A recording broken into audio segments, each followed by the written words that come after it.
Sorry about that, folks. I had a phone call, so let me just leave off around where I left off. Um,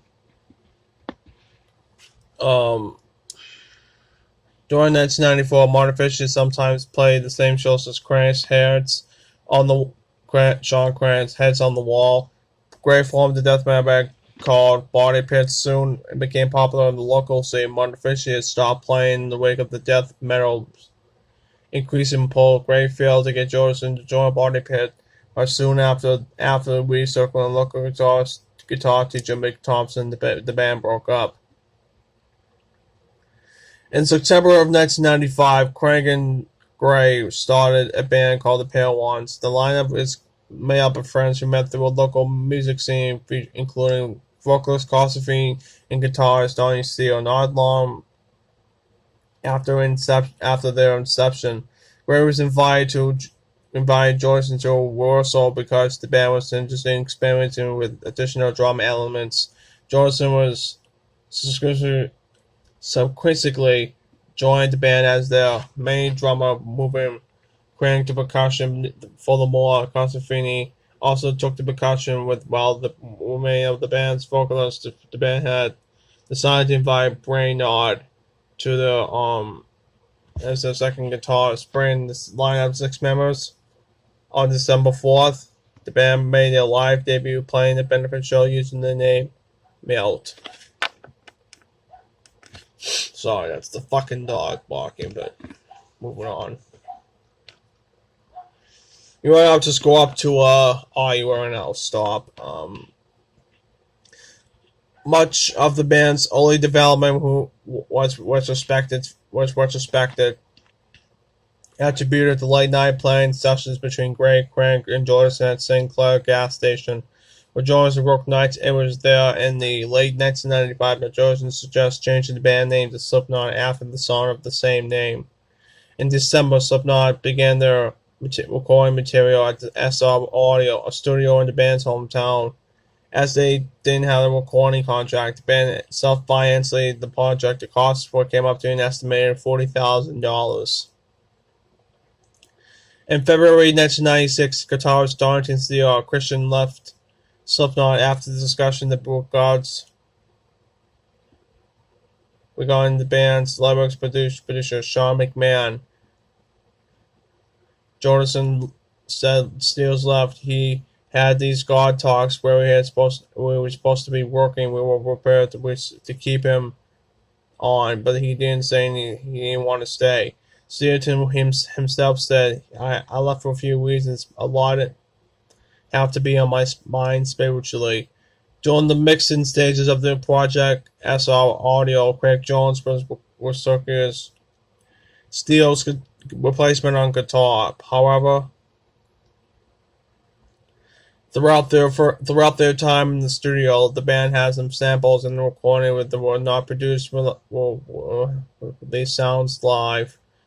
Subsequently, Jones became the band's sampler, and Mick Thompson brought in the replacement guitarist. After a complicated time with mixing and mastering, the band self-released Mayfield Carol on Halloween 1996. Distribution for the demo was initially left for the band with their producer Sean McMahon before they handled it to a self-distributing company. And missed recordings in early 1997, Slipknot had released a small amount of airplay on local radio stations were off the back of the demo. However, they didn't lead to any interest of one record label, but the band returned to the studio to develop new material. It was the same time that the band sought new melodic vocals for their music. As a result, Corey Taylor was separated from the fellow Des Moines band Stone Sour. This moved Constantini to back vocals and percussion. While working in the studio, Slipknot continued to do local shows, during one which in September of 1997, Constantini announced to the stage that he was leaving the band. The gap percussion was Greg Rouse, who were affectionately known as Cuddles. In early 1998, Slipknot produced a second demo featuring 5 tracks exclusive for the record labels.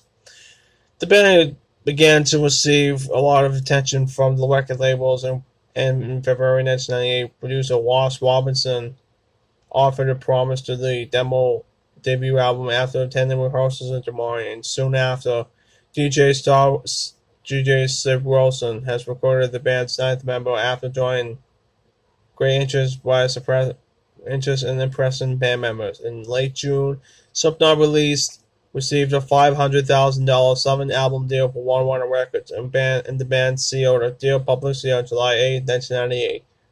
2 days prior to this, Wells was fired from the band with something which Slipknot refused to comment on. Wells was replaced by Brand Donner, who departed with the band shortly after joining. Chris Fane was brought in to replace Donner on percussion before Slipknot traveled to Malibu, California to work on their debut album in September of 1998.